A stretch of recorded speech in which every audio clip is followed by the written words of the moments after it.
Hi, I'm Jim Covington. Today is June 23rd, 2016. I'd like to welcome you to this week's issue of ISBA Statehouse Review. I have 5 bills I want to talk to you about. The first one has been signed into law, and it's Public Act 99-503 that amends the existing Personal Information Protection Act. It's introduced by Senator Daniel Biss from Skokie and Representative Ann Williams of Chicago.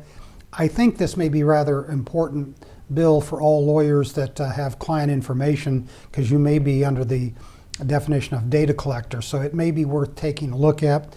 This basically expands the existing act. It expands the definition of protected personal information to include a person's first name or initial and last name that have been encrypted or redacted, but the unlocking keys have been breached to allow one of several data elements to be unlawfully acquired. It expands the what's data elements to include medical information, health insurance information, unique biometric data. It expands protected personal information to include username or email address and password or security question information that permits a person's online accounts to be breached. It requires a data collector that owns, licenses, maintains, or stores records that contain personal information of Illinois residents to implement and maintain reasonable security measures to protect those records from unauthorized access or use. If you're in compliance with federal HIPAA, you comply with this act as long as you notify the Attorney General within 5 business days after notifying the Secretary of Health and Human Services. That will take effect January 1 of 2017, so you've got some time to kind of look through that. The next bill creates the Citizens Privacy Protection Act to basically monitor the use of cell site simulator devices, which are called stingrays. It's Senate Bill 2343, introduced by Senator Daniel Biss of Skokie, and again Representative Ann Williams of Chicago. And it regulates the use of what they call stingrays that simulate a cell site tower to trick cell phones and other electronic devices into using them. And then once they've done that, they can get into your personal information and everything else.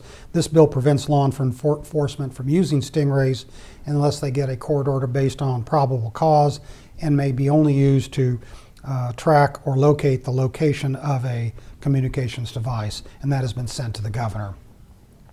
The next bill amends the Mechanics Lien Act.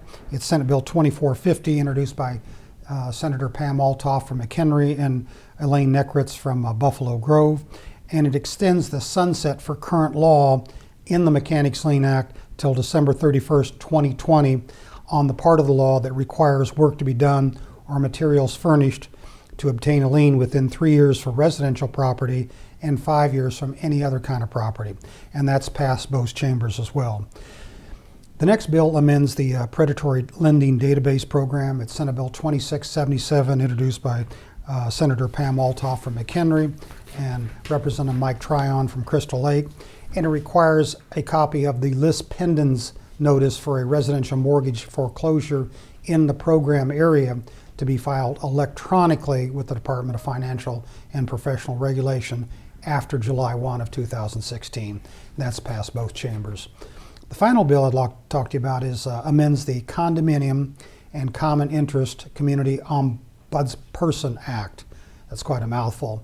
It's House Bill 4658, introduced by Representative Elaine Neckritz from Buffalo Grove and Senator Pam Altoff from McHenry, and it makes a number of changes to this act. One, it exempts from FOIA any information collected by the Department of Financial and Professional Regulation.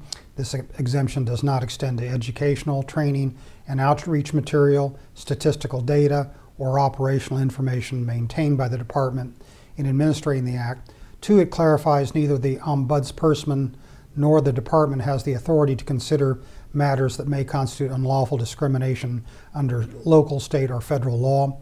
And 3, it makes numerous technical changes, including deleting the registration requirement by an association. And 4, it pushes back the repeal date of the entire act by 1 year to July 1, 2022. That too has passed both chambers. Thank you for listening, and we'll see you next week.